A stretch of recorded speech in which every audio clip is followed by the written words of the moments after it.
Ooga, ooga, booga. That was my best ooga ooga chant in a while. Hello, boogies. I have a serious problem. I'm wearing a shirt that looks like a backpack. No, I'm just kidding. That's not my problem. That's your problem, because you gotta look at it. My problem is I can't stop looking at r/am I the a-hole stories. I can't do anything else. These are so juicy. I tried to look at the r/relationship stuff, and it's like, how do I talk to my best friend about always canceling plans? And I'm like, I don't care. Who's the asshole? And not only is this an Am I the Asshole video, some of these are super divisive. I want to see argumentation.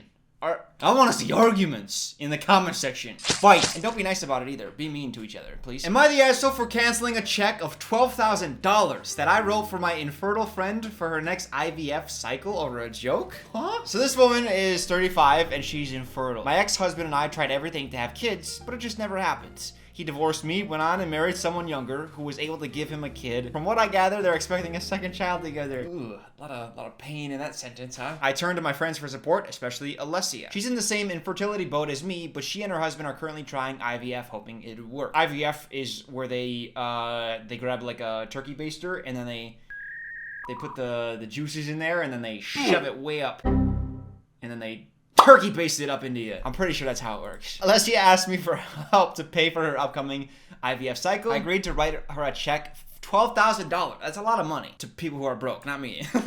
I really wanted to help her, and the money came with no strings attached. Very next day, I got a sudden message from a mutual friend, Carol, with a screenshot of the conversation she had with Alessia. Turns out she and Alessia were talking about the next IVF cycle, and Alessia said she'd hoped the cycle would work because, quote, she didn't want to end up divorced and having her husband go marry someone younger and have a baby with them and another one on the way, while she's all alone without a family at 35. I was stunned and hurt. I knew she meant me. I did not confront her. I simply contacted my bank and canceled the check. In the evening, Alessia called to ask why I canceled the check, and I told her. She went bat smack, saying that she didn't mean it that way, and that she thought that this was somewhat of an inside joke between desperate infertile women. What a fun club. We're the Desperate Infertile Women Club. She came over with her husband the next day begging I write another check, but I refused. An argument ensued, and her husband thought I wasn't being supportive of her, like when she supported me throughout my struggles. She left crying, and we haven't talked since then. Her husband keeps reminding me of the date of the next cycle, saying that they can't have it after I took the money that was supposed to pay for it back. What? Sometimes as I'm reading, I just lose track of what the words mean, and I'm like, I'll just finish a sentence, but I don't get what's being said. Saying that they can't have it after I took the money that was... Oh, so they can't have the treatment. Okay, I think that's what it means. So essentially, a private joke between Alessia and a mutual friend was then leaked by the mutual friend. The private joke was at the expense of the person who literally gave the person who was making the joke $12,000.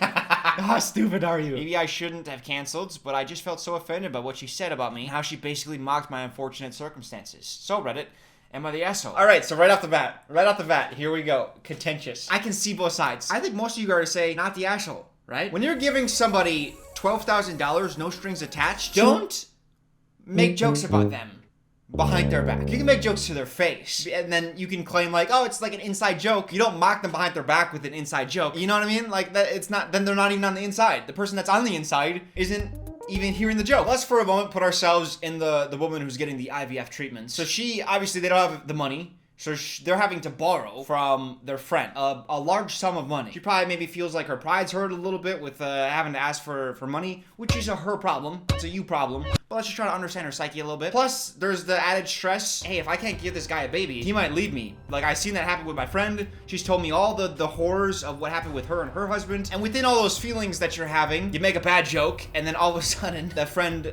leaks that joke and you're like, okay, so now I got betrayed. It's so hard. Sometimes when your emotions are all over the place, it's hard to take logical steps, but that's exactly what she should have done. She should have realized, I need to take accountability here. I made a joke behind your back. It was in poor taste. You can even drop in there like, hey, like I got a lot going on. It was a dumb thing to say. I'm just so nervous that my husband's gonna leave me and it's scary and blah. I think her friend might have been like, okay, I understand. It was still messed up. You have to apologize profusely, but then get back on her good graces, right? Because she's doing you a really solid favor. So in the end, I would say this woman's not the asshole. It's your money. That's a very good nature thing to do. It's your right at any point to be like, no, I want, no, money back. Money back now. Okay, so this is the update. Hello again, and wow, thank you so much for the support. So basically, update, she cut Alessia out of her life. Not the asshole, it was a cruel thing to do of her. What's the bar for cruelty? It's a bad joke. But is that cruel? To make a private joke? I have a high bar for the word cruel. Like, cruel is like, I invited all your friends and family over to have an intervention about your infertility. And you talk about how much of a disappointment you are that you can't give us children. That would be cruel. Maybe it's just my contrarian side poking out a little bit. I just want to fight.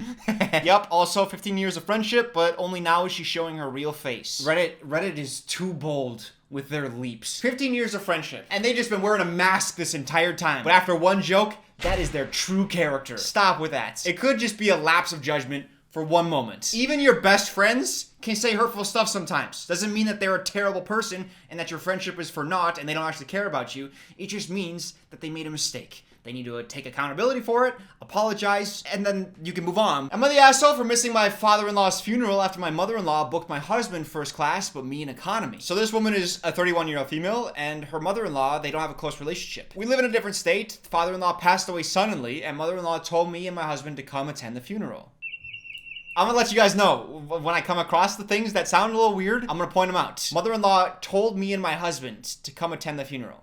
Do you have to be told to come attend a funeral? It's you already trying to frame it as like, she told us to come. We didn't want to come. She made us come. It's like it's a funeral for your husband's father. It's not like your husband's distant relative. She booked our tickets to fly to her states, but the issue started when my husband told me that we couldn't sit together on the plane because his mom had booked him in first class while she got economy. I was flabbergasted by this. Flabbergasted? You dropped flabbergasted? I don't even think you spelled it right. I know, because I'm a smart writer, boy. Yeah. I tried asking him why, but he urged me to suck it up and we'll talk about it later. In that moment, that particular moment, I felt so much humiliation and contempt. I felt like she was treating me as less than even in her hard times. I decided to not go and just go back home. My husband was shocked by my decision to go home and tried to convince me to go, but I declined. How you guys feeling about this? He went alone and I ended up missing the funeral. I missed it. It sounds like you tried to go, but you just missed it. You, like, boycotted is what you did. He said that I should be grateful his mom paid for my ticket to begin with, and then said that she doesn't owe me a goddamn thing. He said it was cruel, there's that word again, what I did, and that his mom and family will never forget that I missed the funeral over ridiculous reasons. Am I the asshole for going home over this? One of the reasons I didn't settle for the economy ticket was because I wanted to sit next to my husband and support him. He sobbed the whole ride to the airport, and I didn't want to leave his side. I assume this was an edit. So I think she was probably getting raked over the coals by the Redditors. And she's like, oh, well, let me just add. This makes you look so much worse. Your husband's in complete disrepair. You're like, I can't leave his side. But I will if my feelings are hurt a little bit. The mother-in-law is a little bit of an asshole. She's paying for the ticket, so it's like, it's hard to complain, but it is a little bit of a dick move. It is bad that you prioritized your own feelings over your husband's, which are way more intense, like losing a parent versus you feeling like the mother-in-law slighted you in some way. You are the big asshole. Am I the asshole for wearing white to my wedding? This one's fun. I recently got married to the love of my life, Jay. The letter.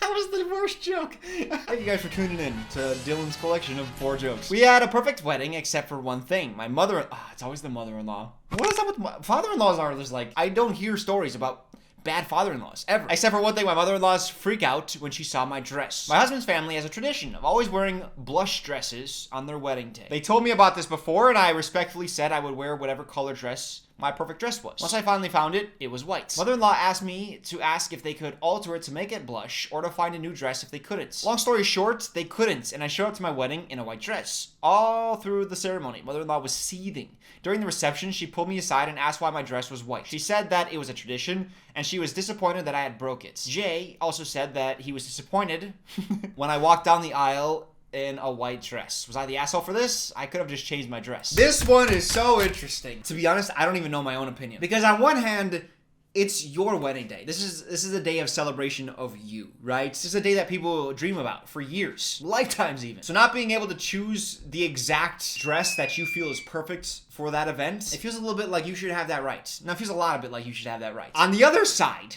let me point out the other side here. What's the point of a wedding? It's a tradition. It's ceremony. And one of the family traditions is wearing a blush dress. Maybe, listen, this comes from a place I dislike weddings. But if you're gonna follow traditions, why not follow the traditions that are important to the family you're marrying into? Let's see what the Redditors are saying. Jay also said that he was disappointed when I walked down the aisle in a white dress. Wow, what a memory to have of your wedding day. I don't know about that one. I assume that the wife was asking him about it. Like, hey, does this bother you? And if it does bother him, Do you want him to lie? Do you want him to be like, oh no, it's not a big deal? And then just to like put it in a little bottle inside of him and be like, nope, we can never talk about this. How superficial is this guy? What's the point of doing the traditional ceremony if you're not gonna follow the traditions? I mean, really, they were that upset about the color of her dress? Yeah, okay, listen, as much as I'm trying to defend the other side, I'm like, I don't care about traditions. Let's just do the thing that makes us happiest on the day that's supposed to be the happiest day of our lives, you know? So like, if you want to wear a white dress, fine. That said, there are dress codes that you enforce at weddings. Like, you can't just show up in like a fucking Batman costume and be like, why are you that upset? It's my day, kind of thing, you know? I don't understand why the emphasis wasn't on her finding a dress she felt absolutely beautiful and lovely in. Just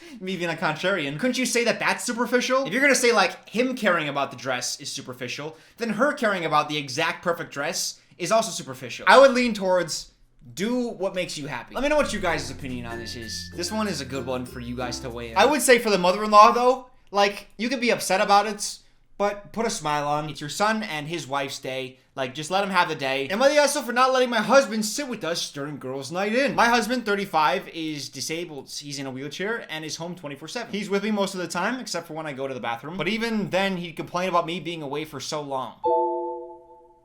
Okay. I don't even go shopping. Everything gets delivered to our home. Oh, okay. I haven't seen my girlfriends for a while and have arranged to start having girls' night in at my place since I can't be away from home, especially at night. Does he need constant supervision? I don't understand why she can't be away from home. I asked my husband for some privacy. Some privacy. Give me some privacy. My friends come and he took it badly. Took it as in I was annoyed and bothered by him, but I assured him it wasn't like that. He said if it's true, then I'd let him sit in with us during girls' night in. Dog. I absolutely refused and tried explaining that my friends and I need privacy. You mean privacy? I also explained that having him sit with us would ruin the purpose of girls' night in. He started giving me the cold shoulder, saying until I agree to include him, he will not be speaking to me. Kinda seems like a win for you. The fact that he's just leaving you alone. Am I the asshole for choosing this hill to die on, according to him? More context, I haven't gone out in a while. I haven't seen my friends or even family in a while because he wouldn't go with me and also refuses to stay home with someone else to look after him. Oh my god. Ugh. She can't even leave the house. She's a prisoner. She doesn't even go shopping. She can't even go out to do chores. He even wouldn't let me be out of sight for more than a few minutes. I sometimes have to bring him near the bathroom so he could wait for me with the door open if I'm taking more time. I'd throw out the abuse word here. I like to be careful with that word so that it when you use it, it has potency. This is emotionally abusive. He said he would not let my friends in if I continued to exclude him, which caused a major argument. He must have a head injury as well. That's not even like a joke. I worry for this man. He either needs to seek therapy. Yes, he needs intense therapy. This is, I don't know, something's way off here. Since these are real people, I try to temper my jokes a little bit. When we joke about movies and stuff, it's fictional people, so it's fine. More so. So I do hold back certain jokes. But I wouldn't be surprised if this guy actually could walk. I wouldn't be surprised. Like, if he got up out of his chair and was like, surprise, bitch, I was using my wheelchair to control you. I'm Charles Xavier. It doesn't work because he didn't use his wheelchair to control, but he had the power to control people with his mind, and he had a wheelchair. It was close enough. The joke works. All right, shut up. Am I the asshole for uninviting my sister-in-law and mother-in-law from everything and saying that if my husband continues to pressure me, he will also be uninvited? I am 7 months pregnant. Ooh, only 5 more to go. The baby is also the first grandchild nephew of my husband's family, which everyone is excited about. I lost my mother and father to the pandy. It's one of my favorite jokes too. I lost someone.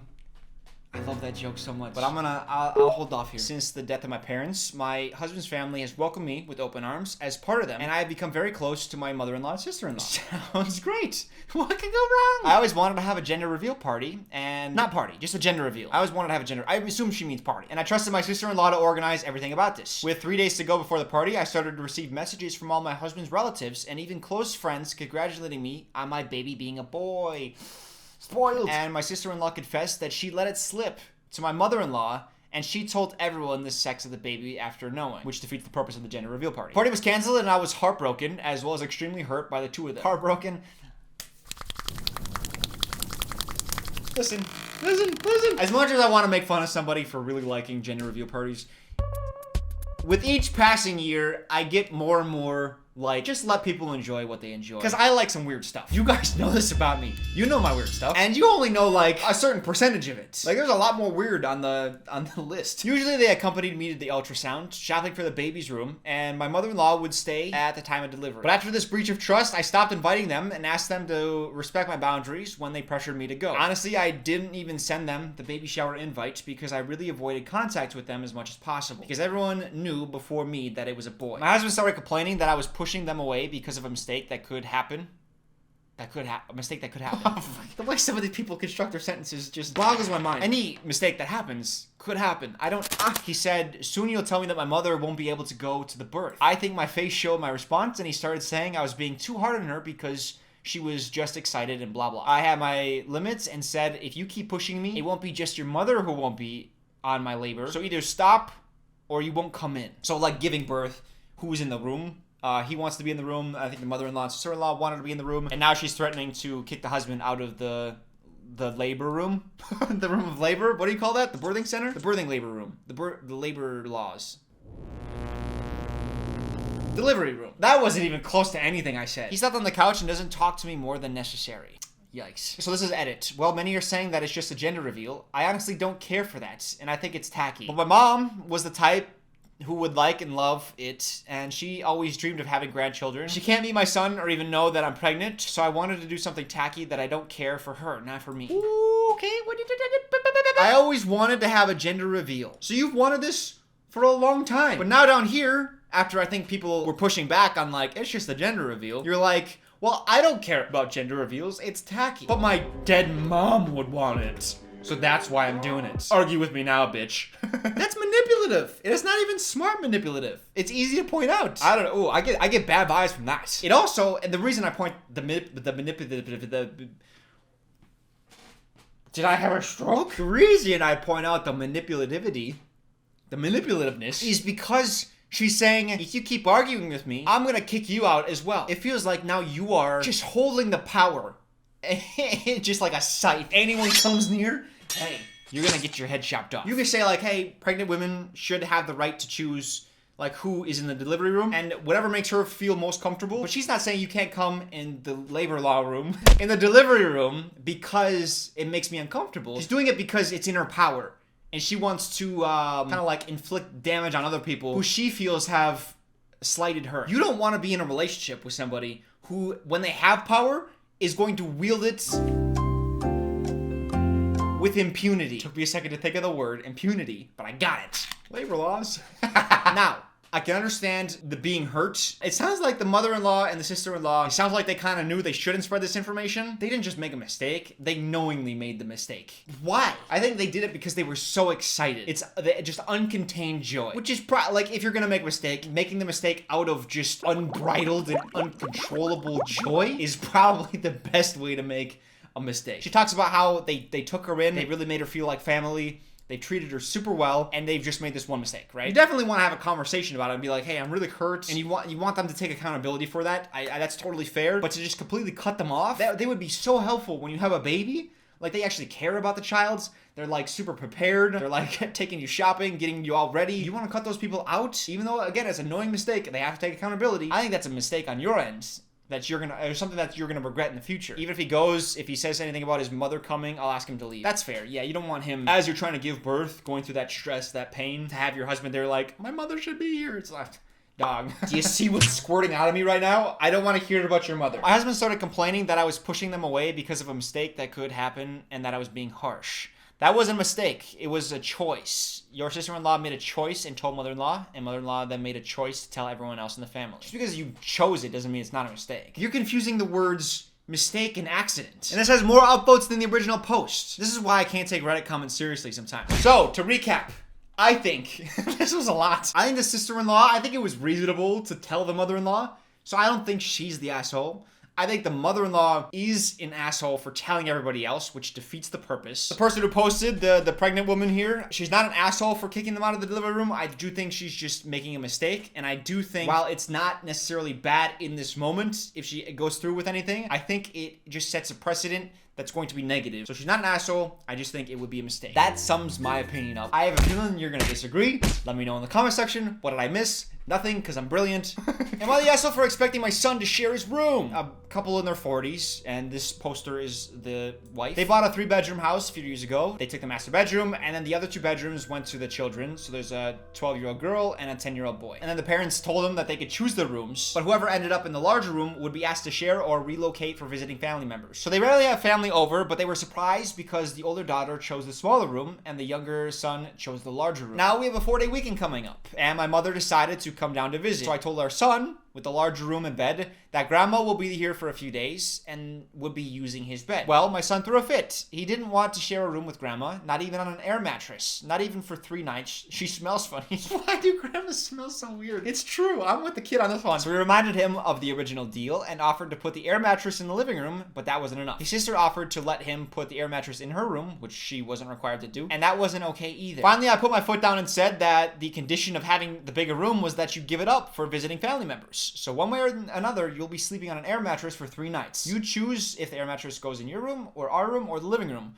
or literally any room in the house, but you are sleeping on an air mattress while grandma is here, punk bitch. Good on you. Put your foot down. Atta mom. Shortly after that confrontation, my husband came to me and suggested that we encourage my mom to stay at a hotel. I asked him who was going to pay for the hotel, since she can't afford it and we can't afford to put her up, and he went silent. Great solution, husband. Goofus.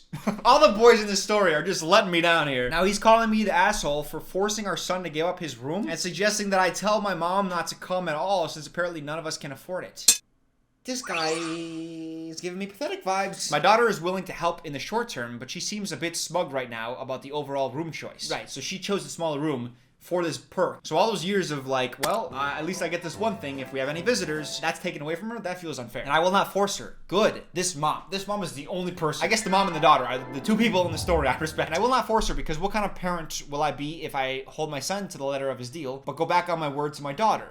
You might decide I'm the asshole, and I'll accept that, but I'm not a hypocrite. I appreciate that a lot. I am lucky that I had the parents that I did, because they raised me to be humble. What did I miss? Nothing, because I'm brilliant, and to have normal interests, okay?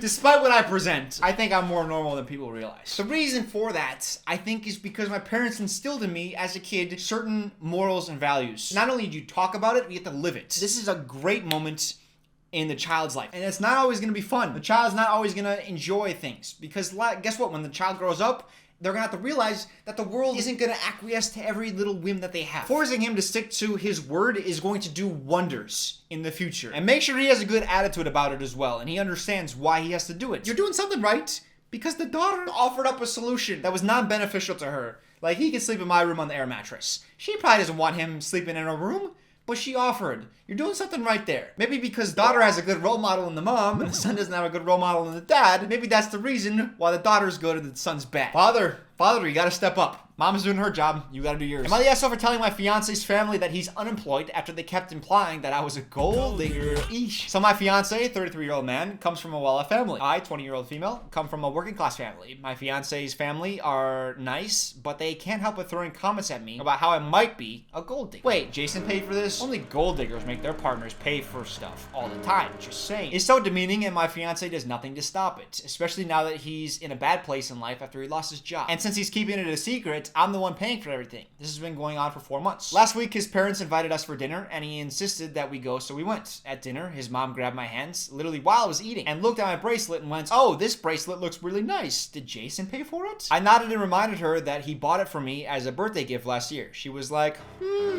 wonder how much it costs. She then leaned back and said, "You know what I remember when my brother was dating this gold digger woman? She'd receive expensive stuff like this." I was stunned. I cut her off and asked if she meant to say that I was a gold digger. She threw up her hands. "I mean, if the shoe fits." While laughing awkwardly, silence took over. I looked at my fiance and he shook his head at me like, "What?" I snapped. I told her that it was bold of her to imply I was a gold digger when I'm literally providing for her unemployed son, that bastard boy of hers, and have been for 4 months now. They all look shocked. She glanced at me in shock. They all look shocked. She glanced at me in shock with her shocked expression. "I'm shocked," she said. And his dad asked if it was true. And my fiance just froze, but looked so angry. Argument ensued. Eventually, they started braiding him and he left. In my defense, I said that he sat by and let his mom continually imply that I was a gold digger. But he said that they never outright called me a gold digger, so it was all in my head. No. This is on you. You gotta defend your girl. What are you doing, bro? His parents went on about how disappointed they were, and now as a result, he got disinvited from Thanksgiving. Oh, yikes. Disinvited from Thanksgiving for losing your job. Ooh. They're very demanding. Like, you lost your job, you're not coming to Thanksgiving. Or is it the fact that he hid it? But you can understand why he hid it if he felt some type of way. I don't know. Ugh. He blew up at me because of it this morning and kept saying I screwed him over so badly when he was just an innocent bystander. No, you're not. It's your family and your fiance. You have certain duties. When people let their family run roughshod over like their partners, it just boggles my mind. Not the asshole. I think you should uninvite your fiance from your wedding. I swear to God, every top comment is leave them forever. Whoo, okay. Let me know what your thoughts are. I feel like just based on my reading through your comments, like the posts that we covered today are going to be the most divisive. Let me know your opinions. I want to see if I'm right. Wait. It's perfect. If you agree with me, then I'm right about the posts. If you don't agree with me, then I'm right about you being divisive. Either way, I'm right. Oh my God, I just set up a perfect trap. Oh, I love this. This is fun. I'll see you guys next time.